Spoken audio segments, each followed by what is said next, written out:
stop, j'en ai marre de parler, j'ai envie de faire des maths. Donc c'est parti. Je commence avec ça. On vous dit pour tout entier naturel, n appartient à n, on considère la proposition 9 divise 10 puissance n plus 1. Très bien. Question 1. Soit n un entier naturel, démontrer que si Pn est vrai, alors Pn plus 1 est vrai. Je vais mettre un petit 1 ici. Donc là, on reconnaît un truc de récurrence. On se dit, mais attends, ça ressemble à une récurrence. On dit démontrer que si j'ai la propriété vraie à un rang n, alors ça implique la vérité en n plus 1. Bon, on ne parle pas spécialement de récurrence, on ne dit pas démontrer par récurrence. On ne dit pas rien. Donc, faut pas que je me préoccupe là pour l'instant de... Pas que je me préoccupe de l'initialisation. On me dit juste, voilà une proposition, montrer que si elle est vraie, elle implique la prochaine. Donc en fait, on me dit un peu montrer l'hérédité. Bah j'y vais y aller. Alors là, c'est aussi, alors premier exemple, premier conseil.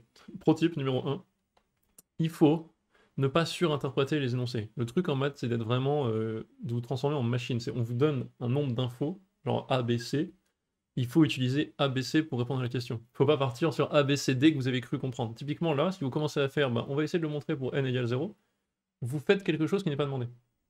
Et en l'occurrence, si vous faites ça, vous allez rater tout le principe de l'exo. Donc c'est un truc moi je me rappelle quand j'étais toujours en terminale, qui m'a beaucoup frustré, mais cet apprentissage de bien lire l'énoncé, c'est pas juste bien le lire, c'est bien capter l'ensemble des infos qui y sont données et celles qui y sont pas. Et pas aller en inventer. Donc ici, typiquement, il faut surtout pas, ce qui serait un réflexe, je pense. Hein.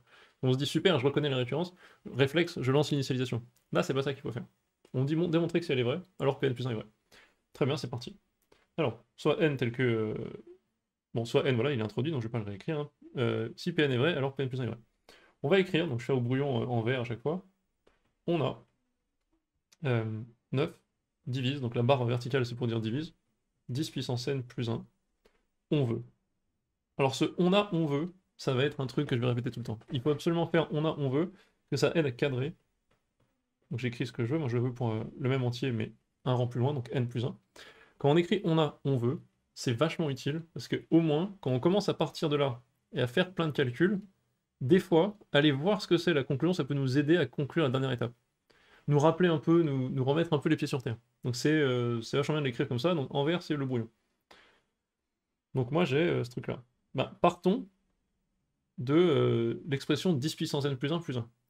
Je vais partir de cette expression et me dire, bon, est-ce que, donc il y a pas mal d'exos comme ça, vous verrez, justement celui-là est intéressant parce que ça va ressembler un petit peu à de l'arithmétique. Donc pour ceux qui font maths expert, vous aurez le genre de raisonnement que je vais faire là, en maths expert, en arithmétique, quand vous aurez fini les complexes, ou ça dépend peut-être que vous allez commencer par l'arithmétique, mais on va faire un raisonnement, mais qui peut être utile dans pas mal de domaines des maths, donc que vous faites maths expert ou pas, ça va vous aider. L'idée c'est que je vais essayer de faire apparaître ça, donc ce que je vais appeler l'hypothèse de récurrence, HR, dans l'expression de ça. Je vais essayer d'utiliser ce que je sais ici pour montrer quelque chose sur la ligne numéro 2. Donc, commençons. J'ai 10 puissance n plus 1 égale. Moi, j'ai envie de faire apparaître 10 puissance n plus 1, l'hypothèse de récurrence. Vu que j'ai envie de le faire apparaître, eh ben je l'écris. Blam. Alors comme ça, je vais sans pincette, je l'écris. J'écris absolument 10 puissance n plus 1, comme ça. Ça, bah, ça va me forcer à trouver la manière de rendre l'égalité juste, mais en tout cas, ça m'aide à forcer l'utilisation de l'hypothèse de récurrence. Donc si j'ai ça, qu'est-ce qui manque? Bah, quand j'écris ça, moi j'ai 10 puissance n, ce qu'il me faudrait c'est un plus 1, donc il faudrait que je fasse x10 pour avoir 10 puissance n plus 1. Donc c'est ça qui va me guider vers écrire ça x10. Et je vais compléter l'égalité à droite pour essayer de trouver ce truc-là, mais dans une expression où j'ai l'hypothèse de récurrence.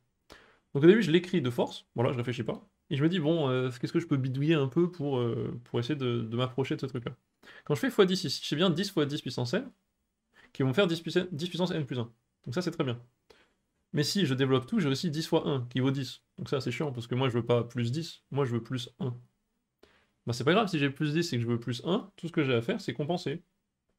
Si là ça fait plus 10, bah qu'est-ce que je fais? J'écris moins 9. Et voilà, juste cette petite astuce, normalement, vous donne accès à la démonstration. Donc, la démonstration c'est quoi? C'est, bah, comme 10 puissance n plus 1, donc ce que j'ai écrit ici, peut s'écrire comme 10 puissance n plus 1 fois 10, moins 9, et que moi, je sais que 9 divise moins 9. Donc je vais l'écrire ici. 9 divise moins 9. Et par hypothèse de récurrence, 9 divise 10 puissance n plus 1. Ah donc, logiquement, alors, bah, comme 9 divise 10 puissance n plus 1, 9 divise aussi 10 fois 10 puissance n plus 1, et comme il divise moins 9, il divise en fait le tout. Vu qu'il divise le premier bloc, donc celui-là, on sait que 9 divise ça, donc ça, si vous voulez, ça s'écrit genre 9 fois Q, si j'appelle Q un entier quelconque. Bah, comme 9 divise ça, et 9 divise moins 9, évidemment, ça veut dire que 9 divise le tout. Et donc, ma démonstration, c'est ça. C'est juste pouvoir dire, comme j'ai trouvé une écriture de 10 puissance n plus 1, le truc que je veux, j'ai trouvé une écriture qui utilise l'écriture de ce que je sais, c'est-à-dire l'hypothèse de récurrence, et qu'il se trouve que le bloc en plus qui compense un peu est trivialement divisible par 9, parce que c'est moins 9. Bah, dans ce cas, je peux conclure tout de suite. Je peux dire bah, ça, qui est bien égal à 10 puissance n plus 1 plus 1. Alors là, vous allez me dire, ça fait un peu brouillon ton truc. Ce qu'on pourrait faire pour une copie parfaite, c'est... Oups, excusez-moi. Pour une copie parfaite, ça serait de dire... C'est un peu de la... C'est recopier ce que j'ai écrit en rouge et dire comme 9 divise 10 puissance n plus 1, par hypothèse de récurrence, et 9 divise moins 9, par bon sens, alors 9 divise 10 fois 10 puissance n plus 1 moins 9 égale ça. Et on pourrait dire que tout ça, en fait, c'est aussi au brouillon. Je vais mettre ça en vert, hop, au brouillon. Ça serait ma rédaction un peu que je balance comme ça. Alors ça fait un peu la rédaction de... Si vous l'écrivez comme ça direct, vous vous dites mais d'où ça sort? La rédaction de prof, vous savez, il sort le truc, on comprend pas. Mais voilà, derrière vous avez les coulisses qui sont là.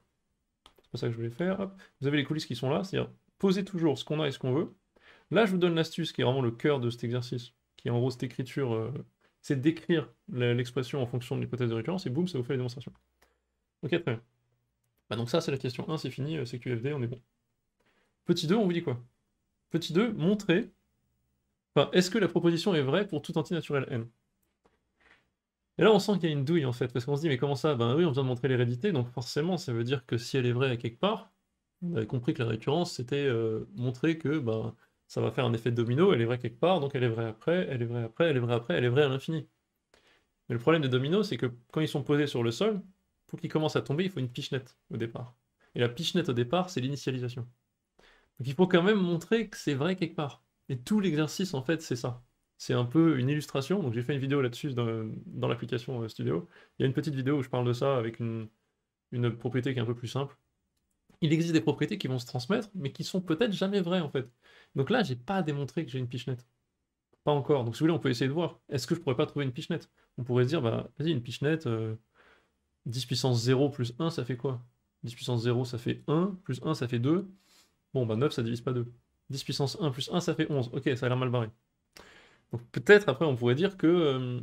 on pourrait peut-être dire, bah, peut-être qu'en fait, c'est à partir de 10 puissance 345 que là, c'est divisé par 9. Alors il faudra trouver une démonstration qui montre que non, c'est jamais vrai. Donc on va faire deux choses. On va faire d'abord la meilleure réponse, qui est la réponse vraiment de l'élève qui a compris ce que je disais tout à l'heure. C'est-à-dire ne pas aller chercher trop loin quand on vous pose une question. On vous dit la proposition Pn est-elle vraie pour tout entier naturel n? Là, moi, je regarde les questions 2, j'ignore complètement la question 1 et je dis, bah, je vais regarder. Pour n égale 0, je vais écrire ça. J'ai P de 0 qui dit 9 divise 10 puissance 0 plus 1 égale 1 plus 1 égale 2. P de 0 est fausse. Point, c'est fini. Vu que la question me dit, très précis, hein, est-ce que la proposition est vraie pour tout entier naturel n, c'est-à-dire 0 compris, j'ai que à dire, si je veux vraiment être un peu sioux, je dis pour n égale 0 c'est faux, donc c'est pas bon pour tout entier naturel n, vu que c'est pas bon pour 0. Fini. Vous allez me dire, bon, t'es gentil, c'est un peu de la gruge, mais honnêtement, c'est ça. Enfin, on peut pas ne pas vous mettre les points. Ça, c'est la meilleure réponse parce qu'elle prend ce qu'on vous donne dans l'énoncé et elle montre ce qu'on vous demande. N n'est pas vrai pour tout entier naturel n, parce qu'elle n'est pas vraie pour n égale 0, point, c'est bon. C'est une contradiction c'est la contradiction qu'on peut attendre. Si on veut faire un peu mieux, si vous voulez vraiment démontrer que c'est jamais vrai pour aucun n, c'est du bonus, si vous voulez. Bonus, oups. Donc en bonus.